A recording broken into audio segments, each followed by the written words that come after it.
If you ask a dog trainer how to train a dog to sit, you're going to get different answers. But no matter how you train a dog to sit, the secret is Today on Time We Discuss, I want to welcome Kathleen Troy, and it's time we discuss what it's like working as a dog trainer. Kathleen, thank you for joining me today. my pleasure. Thank you. I've had dogs my entire life. We always tried to train them ourselves and had, mild success to good success, somewhere in that realm. But let's talk about you and being a dog trainer. Let's start with, how did you become a dog trainer? Why did you go down that road? I love all animals, but I especially have a passion for dogs. I grew up with a dog.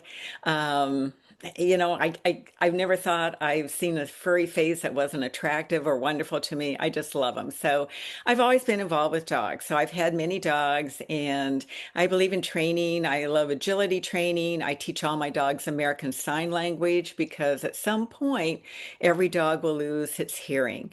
And I am especially interested in search and rescue and also service dogs for hospice for people actively dying. So I have that background. Yeah. And is this something you've been doing your entire life, or was this more of like a second career? Talk to me about that. Well, it was one of those things where I was doing it in my life, and then suddenly I discovered it was my life. And it was one of the things that I just discovered it was a career. So people, they say, gosh, you could do this with this dog, and you could do that with that dog. I want my dog to be like that. And I said, well, okay, let me help.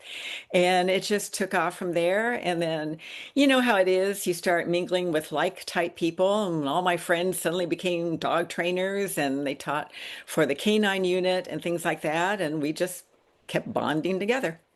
So that's interesting. If you're working with a canine unit, does the dog trainer need to have a certain level of training? Do you need to be certified in some way to train the canines, or how does that work? Every city municipality is different as far as what the requirements are, but yes, they go through a lot of training. They have to have a certain temperament, just like the dog has to have a certain temperament.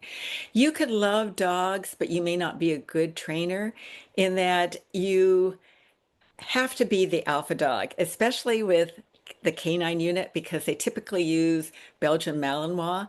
And those animals are so smart. They're so smart. And if you're not ahead of the game right away, you're done for. I mean, you're done for. You will never be the alpha dog. So it's all those things. And I really think that, and this is, I think, the way people kind of get into a little trouble area, the owner or handler and the dog have to be trained at the same time. That's how they bond, how they work together. That's how your dog will know to look to you, and so on. I'm assuming you started your own business doing this. I'm assuming, Yeah, right? Okay. yeah. So, how did you decide to do that? Were you originally working for like a doggy daycare, and then you decided to start your own business, or you were just like you enjoyed it so much it was kind of something you started on the side and it grew? How did it start? I just enjoyed it so much. So, all my dogs, again, I've always had a lot of training with and things like that. But where it really blossomed is I was doing dog training, and I think successfully. But a friend of mine was an American professor in South Korea, and he was lonely. And so he bought a Cocker Spaniel at Walmart. You can buy anything at Walmart in South Korea. And so I said, well, you really need to train him. And he's like, oh, Kathleen, you don't know what you're talking about. And I said, yeah, I think I got this one. So he said, no, no, no, I want a Bohemian dog with no restrictions. I said, okay. So life was good until my friend got married. And by that time, Dylan the dog had turned into Dylan the cereal chewer. And he had eaten all the furniture in the apartment, all the baseboards, all the electrical coverings, the inside of the BMW. And here's the funny part. When he ate the wedding pictures and the negatives, his wife said, the dog's going to Kathleen. So Dylan traveled 27 hours in cargo hold and arrived at Los Angeles International Airport. He had knocked his water bottle loose, so he had no water for 27 hours. I mean, that poor little dog.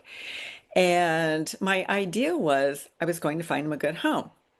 But I opened up the door, and if you know anything about Cocker Spaniels, they've got those mommy eyes. And he just gave me the look.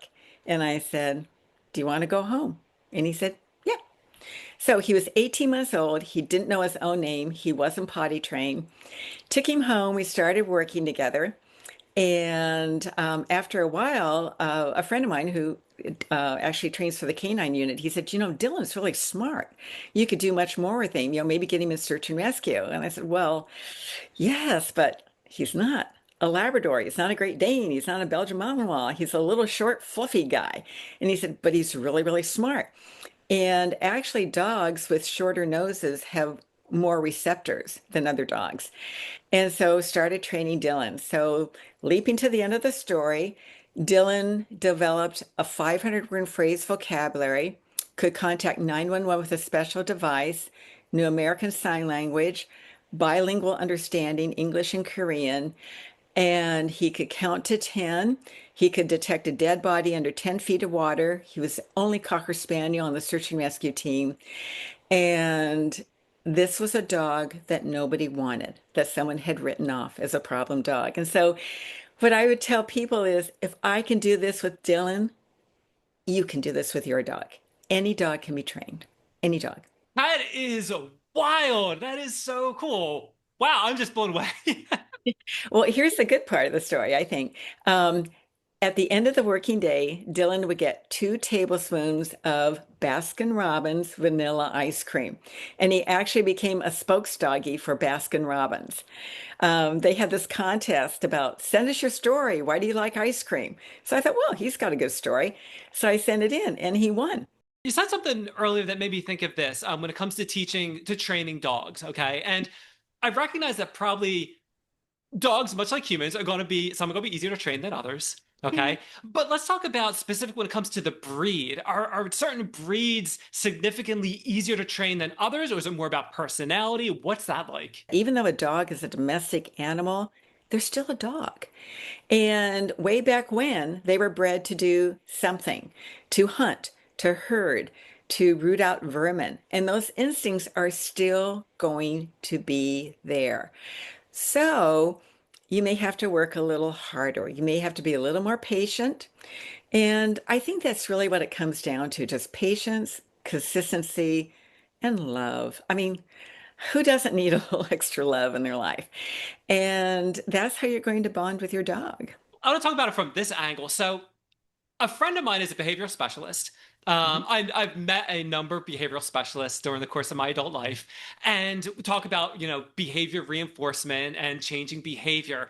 Can those same principles essentially be applied to dogs, or not quite the same way? What's that like? Start off easy in that if you're going to train your dog, you want to be in a good mood because they're going to pick up on you. And you're hopefully the alpha dog by this time, and they're going to be looking to you for direction. So you want to be in a good mood.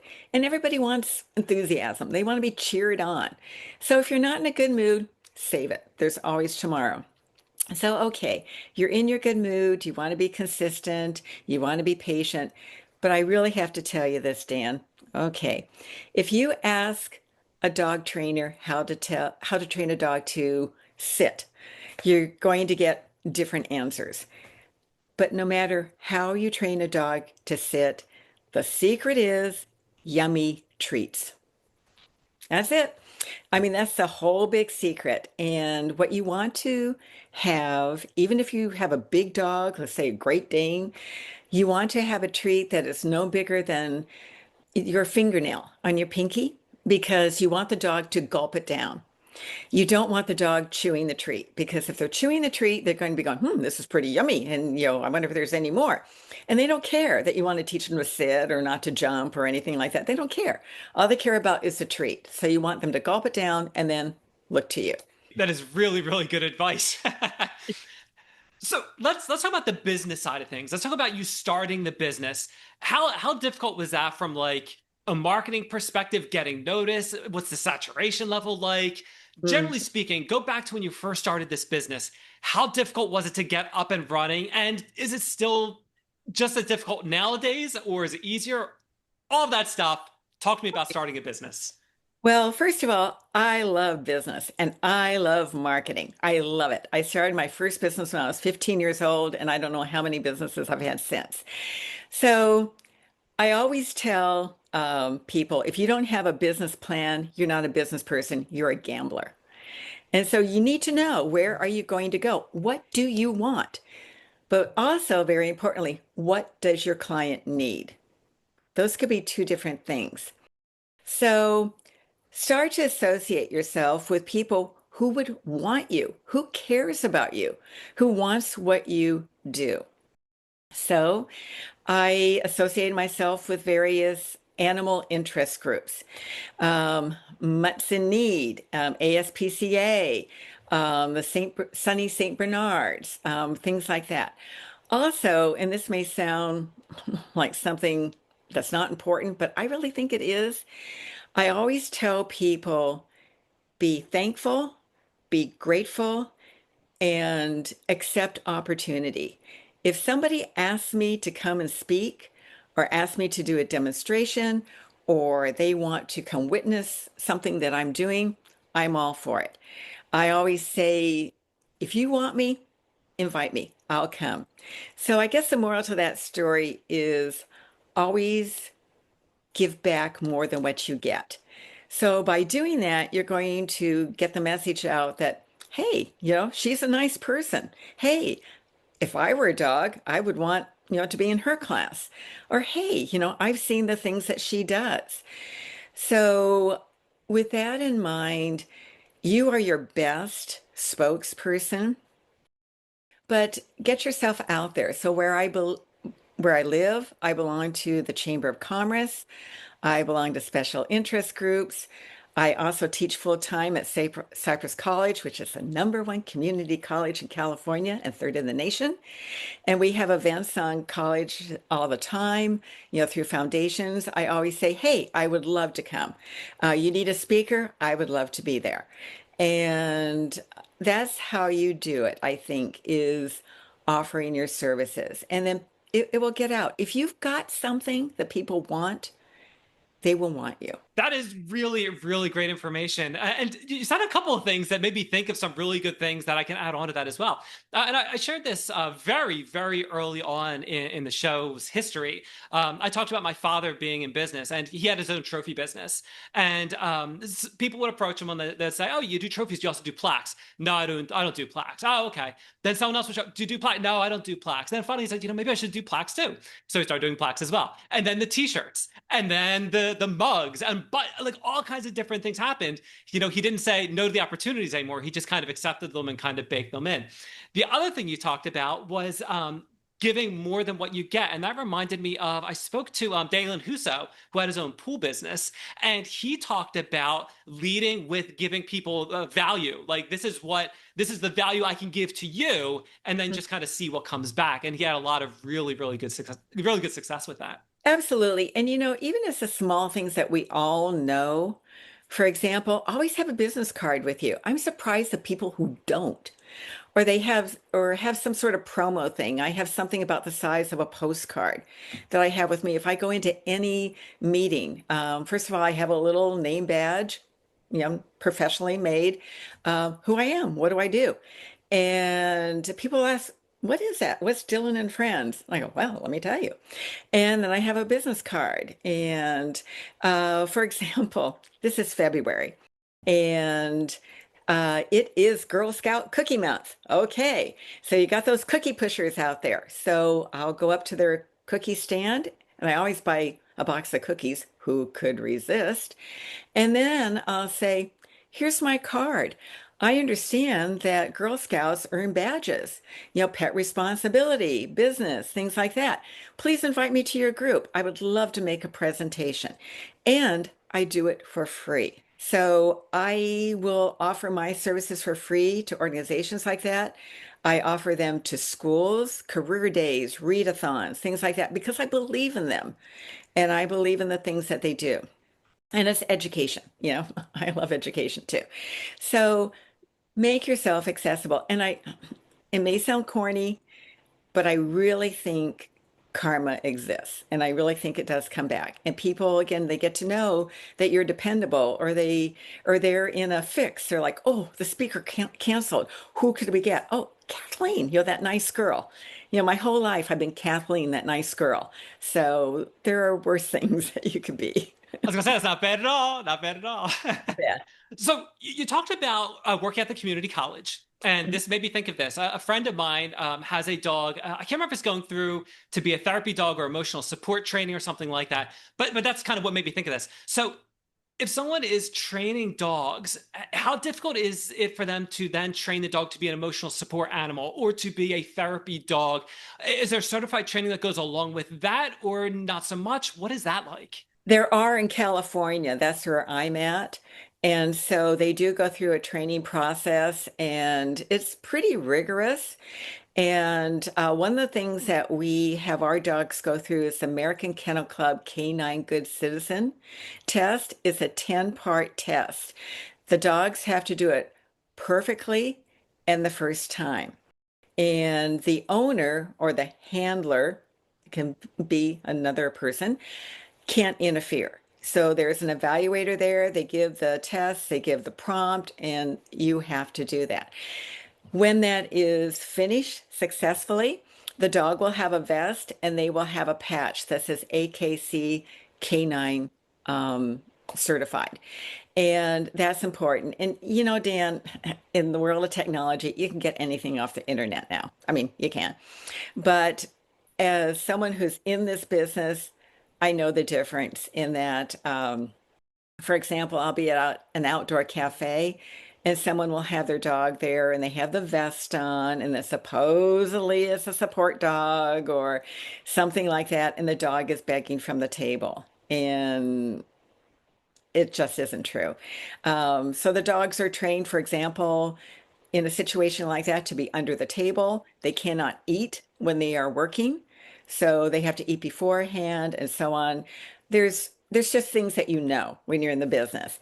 And some people try to pull it off. And I think that's sad because it took a long time for dogs to be recognized in capacities as an emotional support or service dogs or therapy dogs. And they're all valuable services. And the truth is, there's never enough dogs to fill those capacities. So we want them to be recognized and we want them to be welcomed. So I want to talk about this concept of niching down. You might hear this with like different. It's very common in like the online business world. You want to niche down. Does this exist in your world where it's like different dog trainers work with, maybe they only work with certain breeds or something, and they're well known for they work with Cocker Spaniels or something like that? Does that exist or not? Not really. Oh, yeah. Oh, yeah. Um, Going back to Dylan, he was a fluffy Cocker Spaniel, and he looked like something that would be sitting on a little girl's bed. And his feet looked like Ugg boots. I mean, this dog was just so beautiful.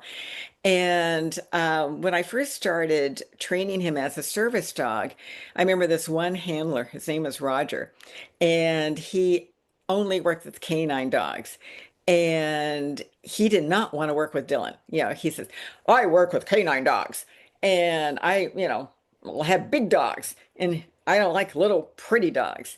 And I said, well, my friend is a SWAT lieutenant at Brea PD and he says you're the best. And he's like, well, okay, I guess I could do something with a dog.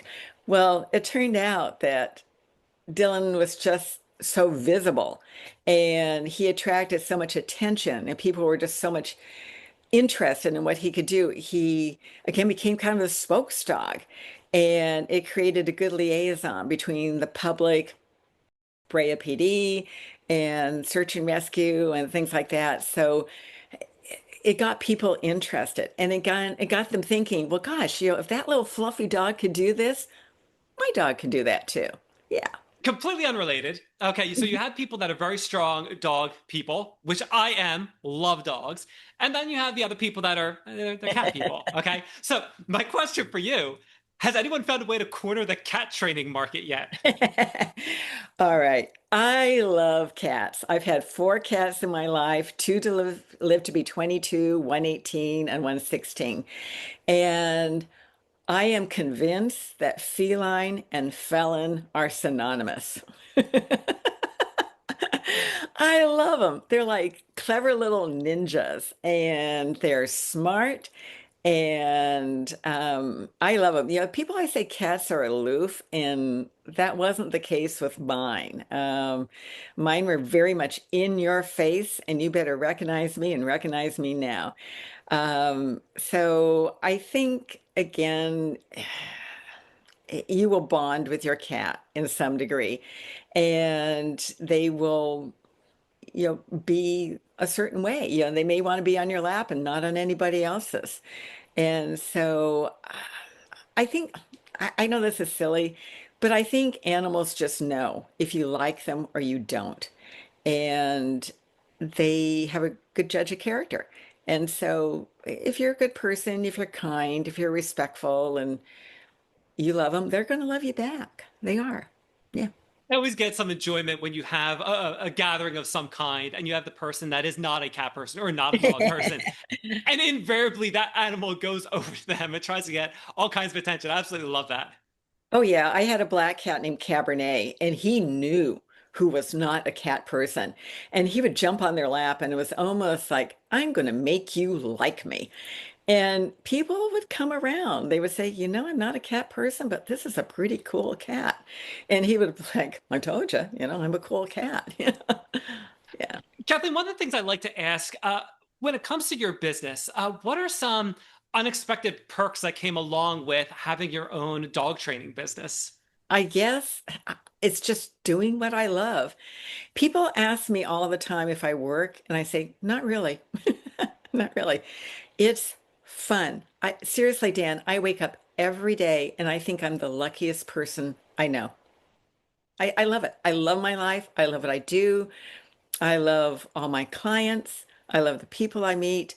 I'm outside. I train indoors just too, but I love it. I love my life. Maybe it's a little life compared to everybody else, but I like it. It suits me. That is awesome. Have spoken with over 165 people at this point, and just a handful of people have said how much they just love their life. They love what they do. They wake up every day and they can't wait to continue doing what they're doing. And I just love hearing that. It's awesome because I think that's all we strive for. We all try to find enjoyment in a career, and because we do that for a long time, every day for many years, that's the goal. Kathleen, I feel like there's so much more we could talk about when it comes to dog training, but unfortunately, I am running out of time. One thing I like to do whenever I'm speaking with someone, I like to give them the opportunity to talk about a project they're working on, a cause they believe in, more about their business, books. I know you have a couple. So if there's something specific you'd like to discuss, the floor is yours. Oh, thank you. I'd love to talk about that.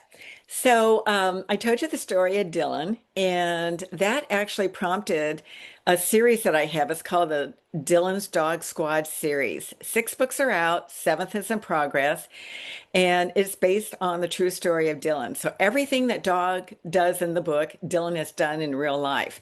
So people always ask me, does Dylan really like surfing and ziplining and whitewater rafting? And I said, well, he didn't say no. So in the book, so it's fiction, a series, and it's about two boys and Dylan. They live in Brea, California. They do search and rescue, and they solve mysteries all over the map. So they get into a lot of trouble. They have a lot of adventure, and they always save the day. And the books are available on Amazon and wherever books are sold. And then about last year, I was having a visit to a school, and the school wrote me this adorable email. It was from a second grade class, and they said, we've read all of the Dylan Dog Squad series books, and we want to know how to teach a dog how to count. Can you tell us? Okay, Dan, I really have to tell you, that's a hard one. So I sat down, I wrote it all out, and I started thinking about it, and I said, I have hundreds of letters and emails, and wherever I go, book signings and appearances, people always want to know, how do I teach my dog to sit? How do I teach him from jumping on someone? And so I wrote Dear Dylan's Dog Squad. It's nonfiction, And it also it's coming out in audio, I should say, in a couple months. But it's about pet ownership, pet responsibility. It's 9 easy chapters. You don't have to read it from cover to cover. You can pick out what you want. It has chapters in there, simple dog training, crate training, American Sign Language, problems, maybe how to travel with your dog. Should you get a puppy? Should you get an older dog? Things like that. So that's what prompted that. That is awesome. All that is such great stuff. What I'll do is I'll make sure we get all those links from you. We'll put them in the show notes. They'll be in the description. They'll be on the website. They'll be all over the place. When people are trying to find that good information, they can find it. Thank you. Kathleen, it's been absolutely awesome having you on Time to Discuss, and we learned what it's like being a dog trainer.